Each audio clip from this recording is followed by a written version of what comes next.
ছাত্র জনতার অভ্যুত্থানে বাংলাদেশ থেকে ভারতে পালিয়ে যাওয়া ক্ষমতাচ্যুত প্রধানমন্ত্রী শেখ হাসিনা বলেছেন, তার নামে এ পর্যন্ত ২৫০ মামলা হয়েছে, যার মধ্যে অধিকাংশই হত্যা মামলা।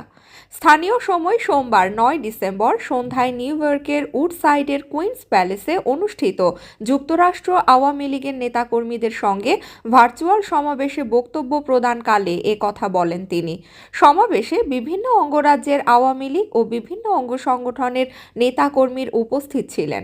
যুক্তরাষ্ট্রের নিউ ইয়র্ক স্টেট ও মহানগর আওয়ামী লীগের যৌথ আয়োজনে ভারতে বসে ভার্চুয়াল সমাবেশে বক্তব্য দেন ক্ষমতাচ্যুত প্রধানমন্ত্রী শেখ হাসিনা। এ সময় বাংলাদেশে সাম্প্রতিক সংখ্যালঘু নিপীড়ন নিয়ে মোহাম্মদ ইউনূসের নেতৃত্বাধীন অন্তর্বর্তী সরকারকে দোষারোপ করে হাসিনা বলেন, জঙ্গিদের নেতৃত্ব দিচ্ছেন মোহাম্মদ ইউনূস। তার পরিকল্পনাতে বাংলাদেশে এখন গণহত্যা চলছে। উক্ত সভায় বাংলাদেশের সংখ্যালঘু জনগোষ্ঠী, ধর্মস্থান এবং ধর্মীয় সংগঠন ইসকনের ওপর হামলার নিন্দা জানিয়ে তিনি বলেন, আজ আমার বিরুদ্ধে গণহত্যার অভিযোগ আনা হয়েছে, কিন্তু বাস্তবে মোহাম্মদ ইউনূসই ছাত্র সমন্বয়কদের নিয়ে একটি সুনিপুণ পরিকল্পনার মাধ্যমে গণহত্যায় লিপ্ত হয়েছেন। তারাই মাস্টার মাইন্ড।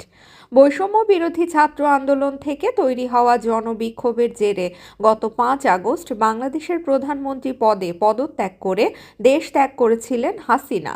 বর্তমানে তিনি ভারতে রয়েছেন। তিনি বলেন, দেশে যত জঙ্গি ছিল ডক্টর ইউনূস সব জঙ্গিদের জেল থেকে ছেড়ে দিয়েছেন। নরসিংদী জেলে খুলে দেওয়া হয়েছিল। বগুড়া জেল হাজতে নির্যাতন, ৭ থেকে ৮ জন আওয়ামী লীগের কর্মীদের হত্যা করা হয়েছে। শেখ হাসিনা বলেন, যত পরিকল্পনাই করা হোক না কেন আওয়ামী লীগকে ধ্বংস করা এতটা সহজ নয়। আইয়ুব খানও চেষ্টা করেছিল, আওয়ামী লীগকে ধ্বংস করতে পারেন নাই।